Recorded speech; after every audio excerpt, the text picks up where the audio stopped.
Hello, 7th class students. Today we will understand the chapter second. Okay, the Holy Ganges. आज हम पढ़ेंगे unit second. Unit का नाम है हॉली गैंजेस. हॉली पवित्र, गैंजेस नदी, गंगा नदी. तो आज एक पवित्र नदी के बारे में हम पढ़ेंगे. कौन सी नदी के बारे में? पवित्र गंगा नदी के बारे में हम इस चैप्टर में पढ़ेंगे. ठीक है, आप सभी जानते होंगे गंगा नदी के बारे में कि गंगा नदी क्या है, कहाँ से निकली है ना. और नहीं भी जानते हो तो अभी इस चैप्टर में जान जाओगे. Okay, so now let's start. Since time immemorial India has been known to the world as the land of the great Himalayas and the Holy Ganges. बहुत काल से, अनादिकाल से ही, सिंस टाइम मतलब बहुत पहले से ही जो भारत है, इंडिया है, वह महान हिमालय और पवित्र गंगा की भूमि के रूप में दुनिया के लिए जाना जाता है. दुनिया के सामने है ना, पूरे भारत में हम बहुत पहले से अनादिकाल से ही जानते हैं कि हमारा भारत हिमालय और गंगा नदी के रूप से जाना जाता है. ये हमारे भारत में ही बहुत पहले से हिमालय और गंगा नदी के बारे में बताया गया है. Indian culture right from the age of the Vedas has its association with river. जो इंडियन कल्चर है, वेदों के जो युग है, वेदों के युग से ही भारतीय संस्कृतियों का नदियों से जुड़ाव रहा है. ठीक है, वेदों में नदियों से जुड़ाव रहा है. किसका? हमारी भारतीय संस्कृति का. Even today we find that our tirth sthan are situated on the bank of the rivers और on the top of the high mountain. तो देखो, हम जानते हैं कि हमारे जो हिमालय है और जो गंगा नदी है, ये अनादिकाल से ही, बहुत पहले से ही हमें इनके बारे में सुनते आ रहे हैं. ठीक है, हमारा पूरा जो वेदों में भी इनके बारे में बताया गया है, लिखा गया है. ठीक है, अब जो गंगा है, क्या कहना है कि गंगा जो है आज भी, इवन टुडे, आज भी जो है, वी फाइंड दैट, हम देखते हैं कि हमारे जो अधिकतर तीर्थ स्थान है वो या तो गंगा नदी के किनारे हैं, गंगा नदी के किनारे पे स्थित है, या तो फिर कहाँ स्थित है? माउंटेन्स में, पहाड़ों पर, पर्वतों पर, पर्वतों की ऊंचाइयों पर स्थित है. तीर्थ स्थान, दर्शनीय तीर्थ स्थान. ओके, देखते हैं आगे. Another interesting factor with Indian river is their association with gods, kings, rishis and worshippers. कहते हैं कि हमारी भारतीय नदियों के साथ एक और इंटरेस्टिंग, दिलचस्प बात है. क्या है वो?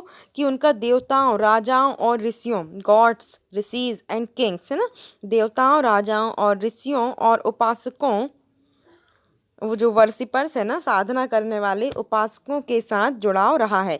ये इंटरेस्टिंग फैक्टर है हमारी गंगा नदी का, कि गंगा नदी का हमेशा से ऋषियों से, राजाओं से, इन सब से जुड़ाव रहा है.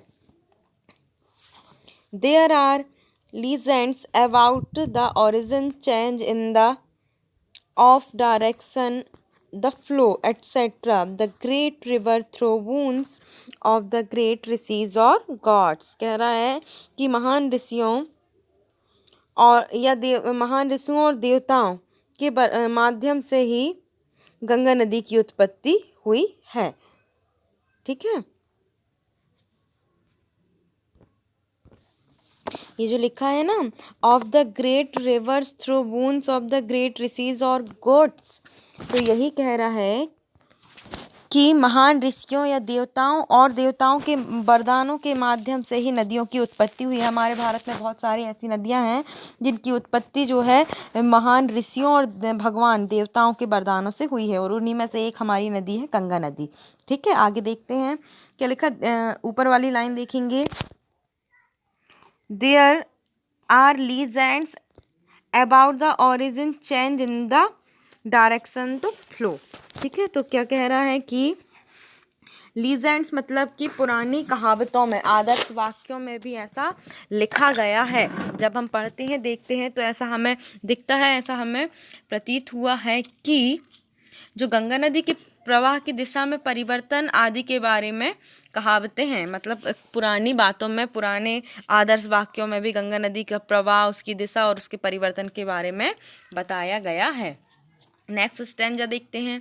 अभी हमने इसमें क्या समझा कि भारत जो है, भारत के बहुत सारे तीर्थ स्थान हैं जिनमें नदियों के और पर्वतों के ऊंची चोटियों पर स्थित है। उनमें से गंगा नदी में और हिमालयों में भी बहुत सारे तीर्थ स्थान हैं, है ना। और गंगा नदी जो है वो पुराने समय से ही उनके बारे में बताया गया है कि राजाओं, ऋषियों और तपस्वी उपासकों के साथ गंगा नदी के दिलचस्प कारक हैं, कुछ दिलचस्प बातें हैं। ठीक है, गंगा नदी के फ्लो के बारे में भी बताया, पुरानी कहावतें हैं, बातें हैं। ठीक है, और गंगा एक पवित्र नदी है जिसका ऋषियों से संबंध है कि ऋषियों के द्वारा ही और भगवानों के वरदान से ही उत्पत्ति हुई है बहुत सारी नदियों की। अब आगे नेक्स्ट स्टैंजा देखते हैं। The Ganges has more than of legends about its origin and flow on Indian soil.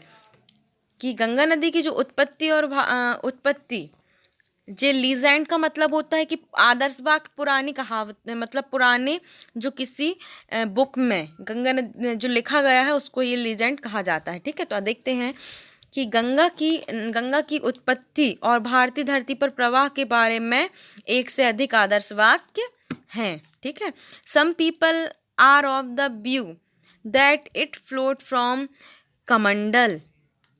कमंडल मतलब the big jug for holding holy water of Brahma. कि कुछ व्यक्तियों का मानना है, कुछ व्यक्तियों ने देखा है, ऐसा पाया है कि जो गंगा नदी है वो कहाँ से निकली हैं, कहाँ से बहना प्रारंभ हुई है, एक कमंडल से।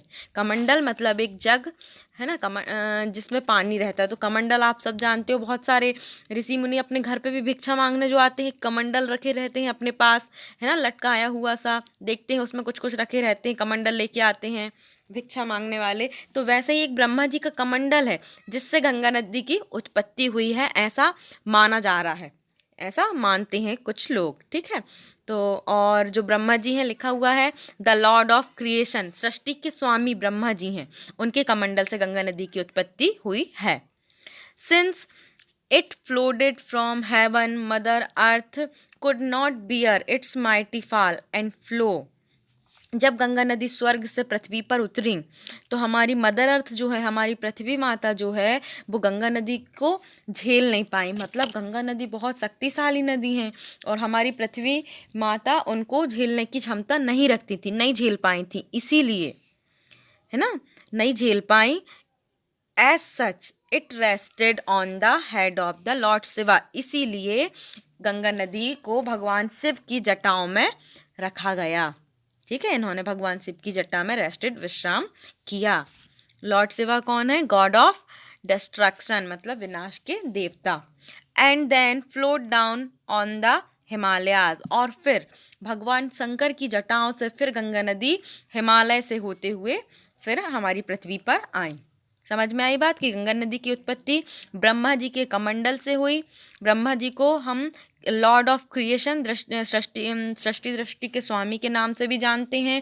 और जब ब्रह्मा जी के कमंडल से तो उनकी उत्पत्ति हुई, जब पृथ्वी पर आई तो पृथ्वी, हमारी पृथ्वी माता जो है, मदर अर्थ जो है, गंगा नदी को नहीं सहन कर पाई उनके पावर को। इसीलिए फिर भगवान शंकर भगवान ने उनको अपने जटाओं में स्थान दिया और उन जिनको हम शंकर भगवान को विनाश के देवता, गॉड ऑफ डिस्ट्रक्शन के नाम से भी जानते हैं। और इसके बाद फिर गंगा नदी हिमालय से, भगवान शंकर की जटाओं के बाद वो हिमालय से होते हुए फिर हमारी पृथ्वी पर आई। ठीक है, आगे है another popular name of the Ganges is Bhagirathi because it was the king of Bhagirath, one of the ancestors of Lord Rama, who after long patience and next page में क्या कह रहा है कि अनदर पॉपुलर नेम, गंगा नदी का एक और बहुत ही फेमस नाम है, वो क्या है? भागीरथी है। क्यों है? बिकॉज, क्योंकि गंगा नदी को जो है भागीरथ नाम के एक राजा थे जिन्होंने बहुत ही पेनेंस, तपस्या करके जमीन पर, पृथ्वी पर लेके आए थे। ठीक है, क्यों? अपने पूर्वजों के लिए। तो देखें आगे नेक्स्ट पेज में,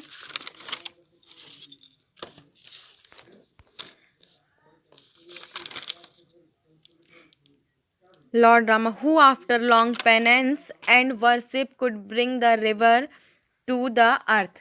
तो जो लॉर्ड रामा के जो पूर्वज हैं वो कौन थे? भागीरथ थे। भागीरथ ने गंगा नदी को बहुत ही कठिन तपस्या करके, है ना, तपस्या करके, तप करके पृथ्वी पर लेके आए थे। क्यों? क्योंकि आगे देखेंगे, he did show to have the soul of the ancestor free from their sin and attain स्वर्ग। क्योंकि वह चाहते थे, वे जानते थे कि गंगा नदी जो है पाप नाशनी है, पापों का नाश करने वाली है। इसीलिए जो भागीरथ है उन्होंने गंगा नदी को पृथ्वी पर लेके आए थे, जिससे कि उनके जो पूर्वज हैं वो गंगा नदी में स्नान करके अपने पापों से मुक्ति पा सकें और फिर उनको स्वर्ग में स्थान प्राप्त हो।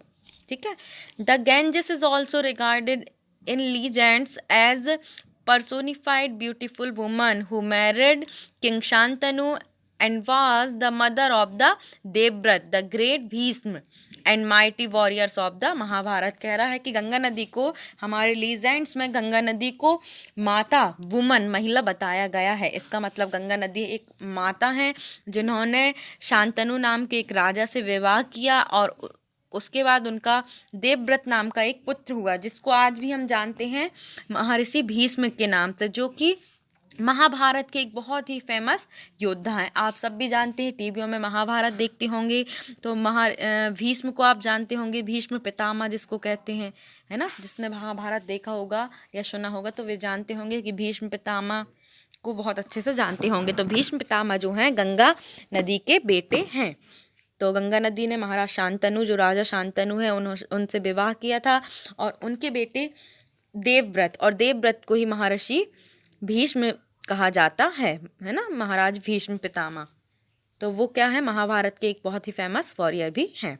आगे देखेंगे, in any case the Ganges is worshipped even at present by the devout Hindus as their divine mother, which can wash off the sin of humanity। कह रहा है कि किसी भी स्थिति में जो गंगा नदी है, the Ganges is worshipped even at present by the devout Hindus as their divine mother, which, तो कह रहा है गंगा, आज भी हम गंगा नदी को एक पवित्र माता के रूप में जानते हैं, जो कि मनुष्य के सभी पापों को धुल देती हैं। ठीक है। तो हिंदू भक्त जो हैं आज भी उनको माता के रूप में उनकी वर्शिप करते हैं, गंगा माता के रूप में उनकी पूजा करते हैं। वे माता जो मनुष्य के पापों को धुल देती हैं। नेक्स्ट स्टैंजा देखेंगे, apart from the legends and religious belief that Ganges flow over vast plains stretching from Haridwar, the holy gate from the abode of gods Himalayas to Kolkata. की लीजेंड्स हमारे ऐसा मानते हैं, हमारी धार्मिक मान्यताओं के अलावा लीजेंड्स भी ऐसा मानते हैं कि जो गंगा नदी है वो बहुत ही, उनका उनका बहाव जो है बहुत ही विशाल बहाव है गंगा नदी का, और वे हरिद्वार से लेकर कोलकाता तक पूरे में फैला हुआ है उनका विशाल बहाव। ठीक है। Hundreds of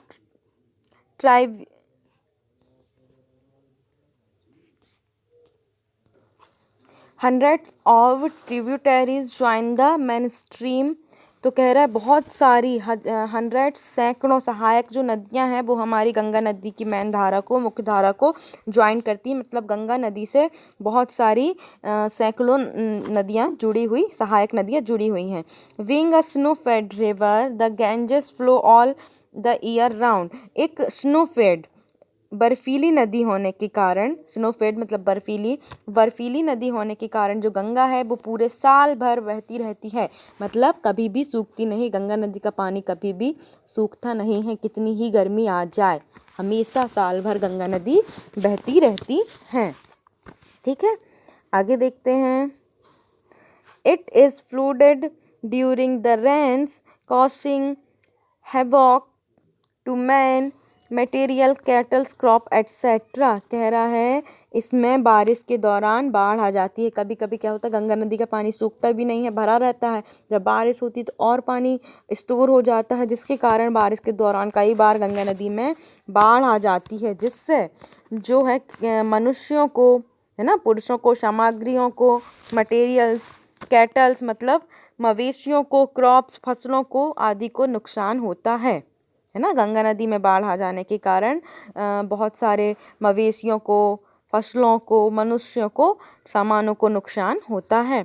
for utilising the ever flowing water of the Ganges, we have tens of long running canals, especially in Uttar Pradesh, which carry water to the field through broad and small channels for agriculture। कह रहा है कि हालांकि जो गंगा नदी है जिसमें बाढ़ आ जाती है, इसको रोकने के लिए हमने क्या किया है कि हमने बहुत सारे केनाल्स बनाए हैं। केनाल्स मतलब नहरें, है ना, अपने यहाँ नहर के नाम से जानते हैं, तो केनाल्स बनाए हैं गंगा नदी से।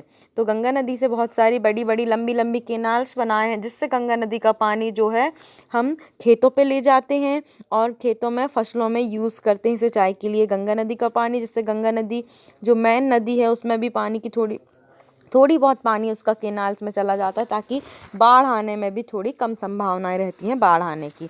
और ये स्पेशली कहाँ, उत्तर प्रदेश में किया जा रहा है ऐसा, है ना, ऐसा किया है।